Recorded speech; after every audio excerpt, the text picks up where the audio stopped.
Hey everyone, this is Zypha here, welcome back to my channel. So in today's video, we're going to be going over all of the changes that have come to Dead by Daylight with the new 6.7.0 mid-chapter update. And yeah, there's actually quite a lot of really cool changes that we're going to be covering in this video. So I don't know how long this will be, and I also don't know when you guys will be seeing this video. But hopefully I get this out pretty soon because I'm usually quite late to covering stuff just because of how long it takes me to edit and whatnot. So we're just going to get into this without further ado, and we're going to be covering all the new cosmetics. We're going to be looking at, I'm pretty sure, the new map rework that we got for Autohaven Wreckers and a bunch of other stuff, including perk changes. I will be also switching over to the Dead by Daylight website to go into more specific detail on some of these things. They obviously have had, you know, the usual bug fixes and all that kind of stuff. I won't be going over all of that because there is a long ass list, as you can imagine. So I will include the patch notes in the description if you want to go and check out all the specific bugs. But yeah, they've also added some new outfits. I did actually see the Skull Merchant's new outfit because I was made aware of it because my younger brother told me about it, and I have to say it looks fucking garbage. I don't know what the game's doing at this point with Skull Merchant. It's actually a joke. Yeah, we will be going over all of that. And apparently there's been a Wasteland collection, which I'm not sure what that's about. But I'm just going to switch over to the Dead by Daylight website to show you guys what the specific updates are. I will, of course, be providing you guys with some killer gameplay to watch whilst I go over all the changes, because I don't know about you, but I can't personally imagine anything more tedious than looking at a screen of text for 10 to 15 minutes. Like, at that point, you might as well just watch fucking paint dry. So yeah, here's some gameplay for you guys to watch whilst I go over everything. I won't be using gameplay from the reworked Autohaven maps because I do want to save that for later in the video when I go into custom games. But yeah,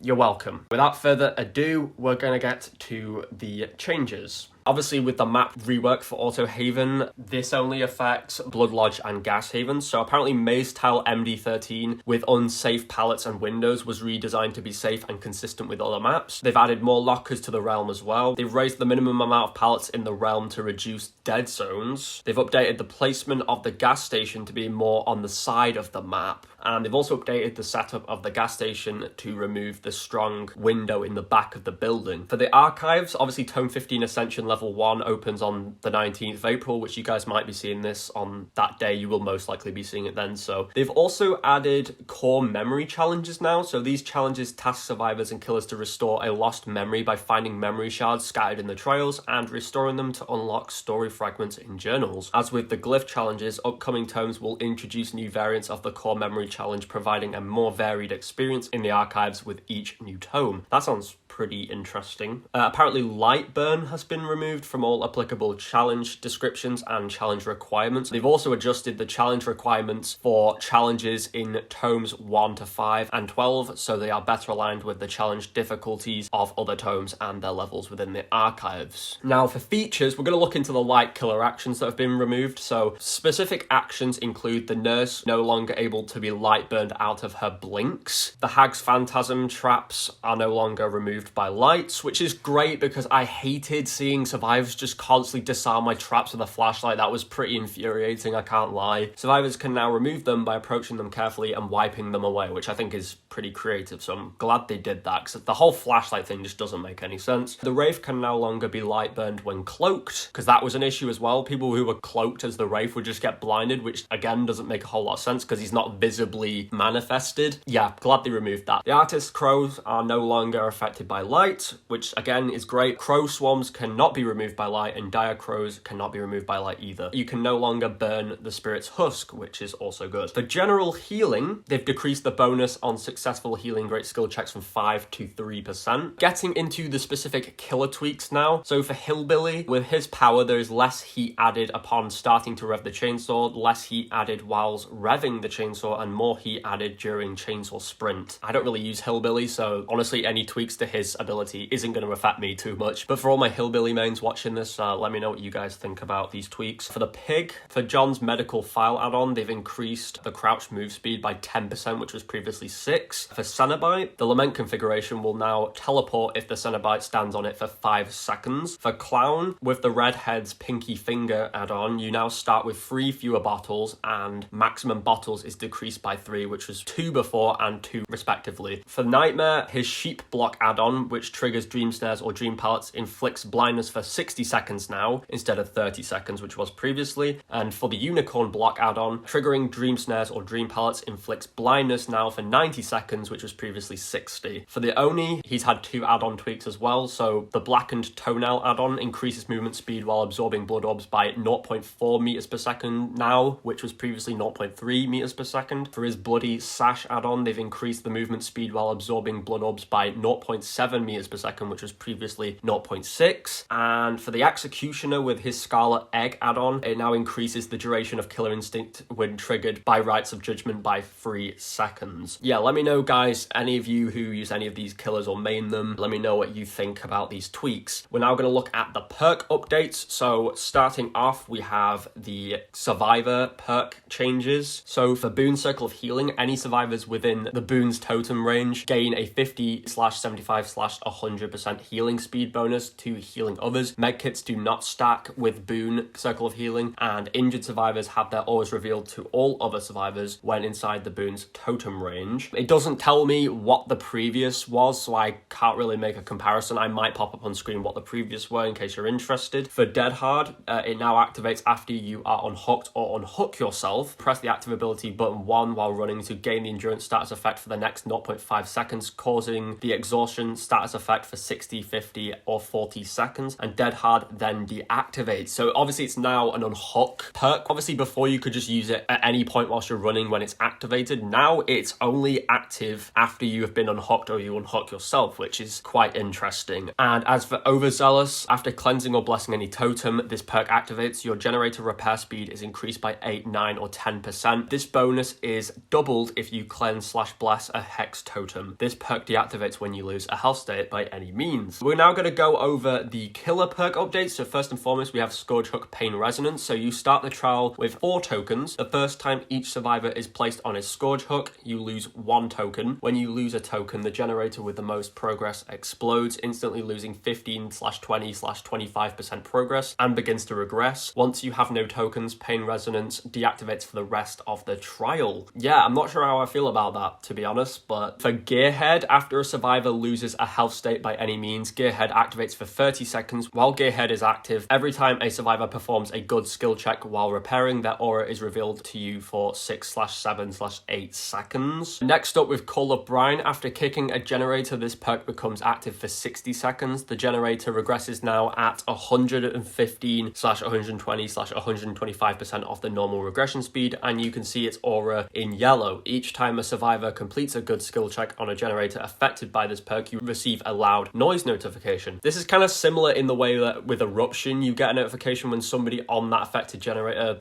blows it up. And yeah, instead of it being 200%, I think it was before, it now has like a tiered value. I mean, I've got to be honest, before it was very powerful, so I understand why they've nerfed it. Finally, for Overcharge, when you've performed the damage generator action, the next survivor interacting with that generator is faced with a difficult skill check. Failing the skill check results in an additional 2/3/4% loss of progress. Succeeding the skill check grants no progress, but prevents the generator explosion. After Overcharge is applied to a generator, its regression speed increases from 85% of normal to 130% of normal over the next 30 seconds. But that's all for perks. So we're now going to get into the medkit update. Now, I did record this once before, but I went through every single one individually and I took way too long. Some of the changes they've done to the medkits actually applied to the rest of them, so I figured I'd re-record this bit just to make it simpler, I guess, although it's going to be very confusing for me to read personally. But basically, all of the medkits now have 24 charges so that they all have an equal amount, so it's fair. And what that means now is that the camping aid kit and the emergency med kit have received a buff, as they were previously 16, so they are now up to 24 charges. The first aid kit, All Hallows Eve lunchbox, anniversary med kit, and masquerade med kit all remain the same. They were 24 before and they are now. And the ranger med kit, which was previously 32, has now been nerfed, so that is 24 like the rest of them. With the camping aid kit, it increases the speed that you heal others by 35% now, which was previously 25%. The first aid kit increases the speed that you heal others by 40% now, which was previously 35. The emergency med kit increases the speed that you heal others by 45, which was previously 50. With the ranger med kit, it increases the speed that you heal others by 50% now, which was previously 35. So even though the med kit was quite heavily nerfed in terms of its charges, as far as the speed increase goes for healing other people, it's received quite a big buff at the same time because it is now up 15% from before. The All Hallows Eve lunchbox now increases the speed that you heal others by 40, which was previously 35%. With the anniversary med kit, it now increases the speed that you heal others by 40, which was previously 35. And with the masquerade med kit, it increases the speed that you heal others by 40, which was previously 35%. So yeah, some of these med kits obviously did receive small buffs to the charges, or maybe in terms of the healing speed when helping your teammates. But I think we can clearly see at this point that overall, the med kits have been very heavily nerfed in terms of the self-healing aspect. And this is further reinforced when you actually realize that with all of these med kits now, they all decrease the speed and efficiency when healing yourself by 33%. So if you can imagine that, every med kit now has 24 charges and the speed is down 33% when healing yourself, there's obviously a higher incentive to use the med kits on your teammates. So yeah, I'm not sure what the reason is for this exactly. My best guess is that a lot of killers have more pressure on their end trying to get survivors and actually trying to secure wins and kills, because if, say, you injure one or two survivors, the other survivors aren't going to budge. They aren't going to get off the generators to go and help their teammates. They can just sit there and carry on doing the gens if their teammates have got medkits, because they can just heal themselves. So I guess the whole point of this is to incentivize people to use medkits, say if they are running one, to use them on their teammates. So they'll actually come together and help each other more rather than going off and doing their own thing. And in a way, this isn't such a bad thing because obviously survivors will just get more altruism blood points for this in the end game. But I can obviously understand either argument. You know, I can understand a lot of survivors will be quite disappointed in this change, but for other killer mains like myself, this is obviously a W. Like, we don't have to worry now about survivors going off and doing gens whilst other ones self-heal that have been injured. Now people are going to feel more encouraged to use the medkits on each other, which makes sense because that's the whole point of teamwork, isn't it? So yeah, I haven't really got an issue with this, but if you do, obviously let me know your thoughts on it down in the comments if you aren't happy about this change. But yeah, besides all of that, with the emergency medkit, they have removed the self-healing buff, and with the ranger medkit, the skill check bonuses have been removed. So yeah, that is all for the medkits. But yeah, for the medkit add-ons, they've also updated the rubber gloves, so it increases the bonus skill check size by 10%, and they removed the progress bonus for great skill checks. For the sponge, it increases the bonus skill check size by 20%, and they removed the progress bonus for great skill checks as well. For needle and thread, they've increased the chances of triggering a skill check by 10%, and it increases progression bonus for succeeding great skill checks by 5%, and they've removed the blood point bonus for that. For the medical scissors, they've increased the healing speed by 10%, which was previously 15. For the gauze roll, they've added 10 charges to the medkit, which was previously 12, and they've changed it to a rare rarity, which I think before it was a yellow rarity. For surgical sature, they've increased the chances of triggering a skill check by 15%, and it increases the progression bonus for succeeding great skill checks by 10%, and they've also removed the blood point bonus for that. For the gel dressings, they've changed it to an ultra rare rarity, which is honestly kind of understandable because the gel dressings do add like 16 charges or something like that to your medkits, so I understand why they made that ultra rare. That makes complete sense, honestly. For the abdominal dressing, it increases your healing speed now by 15%, which was previously 25, and they've removed the charges penalty, so it's been changed to a very rare rarity now as well, has that add-on, so that's interesting. For the styptic agent, press the secondary action button while healing with the medkit. To use the styptic agent, when the styptic agent is used on an injured survivor, they gain endurance for 5 seconds now, which was previously 8 seconds, and it consumes the medkit on use. So those are all the updates to the medkit add-ons. We're now going to look at the Bloodweb improvements, which I know a lot of you are very excited about, and I am too, to be fair. So by default now, nodes can be claimed by pressing them rather than holding, but if you do want to revert to the old method, there will be a setting apparently now in the accessibility tab in the settings which allows you to toggle between press and hold if you would rather revert it to the original. I am honestly so happy that they've made that thing because I hate having to constantly hold the button on every node in the Bloodweb, so I'm happy they've made that a bit quicker now. They've also made it now so hovering the cursor over any node in the Bloodweb that is not currently purchasable shows a red outline of a path of nodes leading up to it and displays the total blood points needed to buy all those nodes. Apparently now pressing and holding on any such node automatically purchase all the nodes one by one on the hovered path. This may not complete if purchasing all nodes becomes limited by your blood point total or the entity consuming nodes along the way. After reaching Prestige 1 with a character, the blood web for that character will contain a new center node. Pressing or holding on it will automatically claim as much as possible of the whole blood web level. The automation will prioritize perks first and attempt to spend the minimum amount of blood points second. This will stop if you run out of blood points, but will continue with the entity consuming nodes. So yeah, I'm very happy that they've done that with the blood web. There have also been some fixes that they've changed since the PTB of this update. I will include that on screen now if you want to pause and read all of those. There's quite a few fixes they've done. For the visual terror radius, they've now added it so that there's a accessibility options for the visual terror radius in the settings. I believe this has got to do with the heartbeat sensor they're adding. So you have like a heartbeat on your character. So when a killer is obviously within radius of you, it's visible on your character. So your character obviously reacts to how close the killer is to you, which is really cool. When you enable this, the terror radius will be represented by a beating heart within your survivor's chest. The closer the killer comes, the faster and more intensely the heart will beat, which is very cool. I'm kind of happy they've added that. Hopefully you can also adjust the size of the heart to make it smaller or bigger depending on how big you want it to be on your screen. I'm sure that probably is a feature because it does say there are accessibility options for this, so I'm assuming you can make it bigger or smaller depending on how obscuring you want it to be on your screen. But yeah, killer lullabies will also be represented by a haze effect in your chest, and this feature can be combined with existing colorblind settings to improve its visibility as needed. So yeah, that's very good. As for MISC, they've added anonymous mode now for console players, which is great. The hide player names setting now also hides the killer's name in custom games instead of just the survivors. For cinematic video files, they are now stored in BINC format. I don't know if that's just for PC players, obviously, but finally, the undetectable effect now mutes the audio progressively in all cases to mimic the killer moving away. Previously, there were some add-ons that were removing the terror radius instantly. Everything else just appears to be changes from the PTB to the live and then bug fixes, so I will obviously link this article, these patch notes down in the description, but that's generally what's been changed. This video is going to be so fucking long, I'm really sorry, there's just so much to go over, but we're now going to go back over to DBD and we're going to check out the new outfits for 𝓢𝓸𝓬𝓲𝓪𝓵𝓼 and 𝓢𝓸𝓬𝓬𝓲𝓪𝓵𝓼. I believe it's Talita, because I kept calling her Thalita, but I think it's Talita, so I'm sorry if I was butchering that in my other videos, but yeah, let's take a look at these. So first and foremost, we have Wilderness Survival for Hadi Core. So this is actually part of the Wasteland collection, so we'll just review that first, actually. Yeah,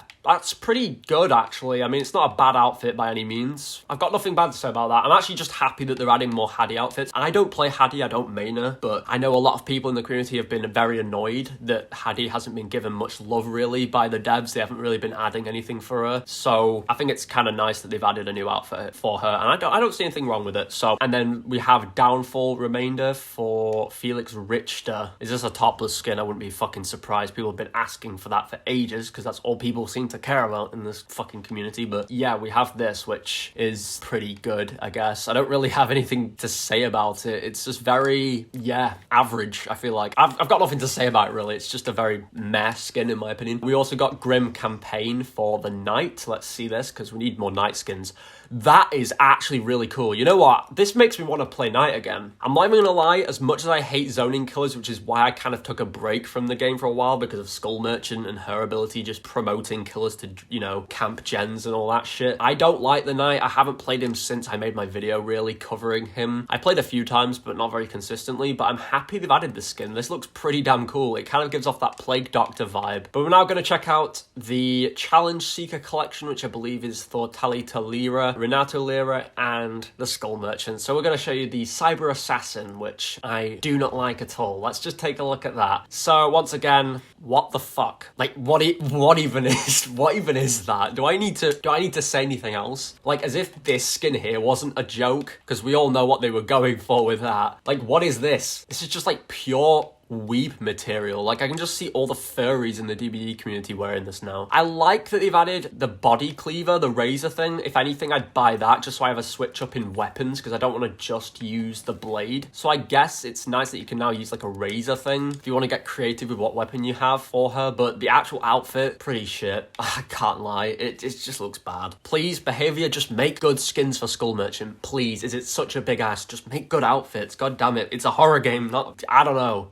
Anyway, we're gonna move on. So next up we have Family Reunion for 𝓢𝓸𝓬𝓲𝓪𝓵𝓼. So yeah, pretty damn nice. It's a nice outfit. I don't really play 𝓢𝓸𝓬𝓬𝓲 really, but no complaints. It's a good outfit. We then have Family Gathering, which I believe is just a different color variation of this other one. Yeah, very vivid, I have to give it to him. Very bright, very cheerful. So yeah, those are two very nice outfits for 𝓢𝓸𝓬𝓬𝓲. We're now gonna look at what the fuck, at #collection_S36_007_name. I think you might want to fix that behavior. I'm probably just very early to the update, so there are sometimes bugs like that arise, so I'm not really surprised. But yeah, that's actually a pretty good outfit, honestly. I will just check the other one, which is Family Meal, seeing as it's right next to it. Yeah, these are very nice, actually. They're just some nice summer outfits, I gotta give it to them. So let me know what you guys think of all these skins in the comments below. We're now gonna go over to custom games, and I'm gonna show you sort of the changes to the Autohaven Wreckers map. So yeah, let's just get into that without further ado. Okay, so we're on Blood Lodge. Let's check out what's different, what's the same. Already, I feel like there are some differences. I don't know, just looking around, I want to say that there is stuff that's been changed because it looks like there just has been stuff that's been moved around. I don't believe this was here before. I think we've got a new loop here, which is kind of cool. This all looks the same over here, I'm pretty sure. I'm just wondering where this 𝓢𝓸𝓬𝓲𝓪𝓵𝓼 is at, this bot that I just added in just to make the fucking game start because it wouldn't otherwise. I don't know if that one's new. This could be new. See, I don't really remember Blood Lodge as vividly as I remember Gas Heaven, so I feel like I can definitely tell some things look different. Like, there are definitely some new loops, some new areas. I feel like I'm gonna spot a lot more with Gas Heaven. And everything here looks the same. We've got the same shack as before. You guys can obviously hear the hatch. But yeah, as far as I can see, yeah, they've moved quite a bit around. I don't believe this was here before either, this dustbin. So yeah, there's actually a lot of things that have been kind of shifted around. Especially this here. This wasn't here before, right next to the lodge. But yeah, the lodge is now centered. The lodge is no longer over there, like on the far right. Oh, what the fuck did that zombie just do? It just tried to commit suicide. Okay. Pretty understandable for a main building. You would expect it to be somewhat centered, so yeah, and the bot just got through the hatch. Okay. Yeah, we pretty much covered that map, to be honest. There wasn't a whole lot to go over. I'm not going to go into, like, absolute detail, like, psycho-analyzing every little fucking change. There's definitely been a lot of move-arounds with the loot spots, and they did obviously shift the main building to the center of the map. I can't really say I have an issue with that. I'll have to see how it goes the more I play games as Killer or Survivor, and then maybe formulate an opinion, because right now I don't really know how that's going to be in match, just from looking at it in custom games. But let me know, guys, what you think about that. Alright guys, so we are on the reworked Gas Heaven. Let's see what's changed. I did try this once before and I only got to see like a small part of the map, and then a fucking bot got through the hatch and the game abruptly ended, so that wasn't great. But anyway, as you can see now, this is the part I was actually looking at before, but there was a generator here in the previous attempt. So they've added this kind of circle of rocks here now. We've got a vaultable window here. They've now added this truck obstacle here, which I believe was further over, more to... I don't know if there was one, actually. I'm starting to wonder now if there was even a truck on this map originally, or if it was further over. But yeah, so we have this here now, this kind of formation of obstacles. The shack is here, which I think was previously... I think it was on this side of the map over here, but it was a bit further this way. So where this rock formation is now, so they've moved that over a bit. Obviously, this looks very different to before, so this is very cool. But yeah, they've got this... There's this loop spot here now. We also have this structure. What the hell is this? Okay, so we've got like a bunch of cars like kind of forming a tunnel. I actually really like that. I wish they'd done that sooner. Like, I feel like they should add more kind of cool loop spots and, like, structures with the cars. I feel like that's it's nice they've added that anyway. We've kind of got this formation here. We've got a loop here, which we didn't have previously. Yeah, this is actually much more noticeable than the other one. Obviously, the other one's quite noticeable, but like this one's way different to how I remember it. We've got a loop spot here now. I believe there was a loop like this and it was over here originally, but because there's so many different things here in this sort of middle area, it seems so different compared to before. We've got a loop spot here, and if we head around here, I believe this is in the same place as before, I think. But yeah, over here we have another kind of structure. I don't know if there is a loop spot here because there doesn't appear to be any pallets, but yeah, that's kind of cool. So we've got some stacked cards over here and a hook. Obviously, hook formations will vary based on the game, but yeah, we've got this loop here, which was, I think, was more tilted the other direction before, so we've got that more facing this way. We have a jungle gym. Would you call this a jungle gym? I don't think so. This is not a jungle gym, is it? I don't know if this is even classed as one, but yeah, we have one of those here. A bunch of junk around here as well, which wasn't previously. This is the thing, I can't really tell which side of the map I'm on now because this is so different to me. But yeah, I feel like because they've moved the environment around so much, it's kind of hard to tell which side of the map I'm on. But yeah, it is definitely closer to the edge than it was before. And I think they've also shoved it over slightly because it was more over the other way. I think they might have also moved the exit gates because I don't remember it being right here. Yeah, so quite a lot has actually changed. I actually really like these two new maps, I have to say. They're not new, obviously, but you know what I mean. Yeah, we do also have a loop here. Nice. This change to the two maps is actually very cool. We're just gonna back out now. But yeah, let me know, guys, what you think down in the comments about these two new reworks. I actually think these reworked versions of Bloodlodge and Gas Heaven are actually miles better. Like, I didn't hate the ones before, but these are very cool. But yeah, guys, that is pretty much it for this video. This will probably be very long, so I'm gonna have to do a lot of editing. I'm not sure how long this video will be when you guys see it, but hopefully I can get it out as soon as possible because that's something I honestly kind of suck at when it comes to making updates on stuff in this game. Let me know what you think about any of the things covered in this video. I'd be very interested to hear your guys' opinions. Be sure to check out my previous two videos. I did make a video addressing my 3-year anniversary on the channel and also another video playing the new Alice in Wonderland Jabberwock outfit, and those videos kind of flopped. So if you guys could go and show support to those videos, would be greatly appreciated. So yeah, that's the video. Thank you all so much for watching. Be sure to smash a like on this if you enjoyed. Subscribe if you're new around here or haven't done so already, as it's completely free, and I am trying to get to 500 subs, so if you guys can help me get there, that would be awesome. And why not hit the bell icon so you never miss a single video I post, just to stay up to date with all my content. Thank you all so much for watching once again. Hopefully this was informative and helped you guys out. I shall catch you all in my next video. Goodbye.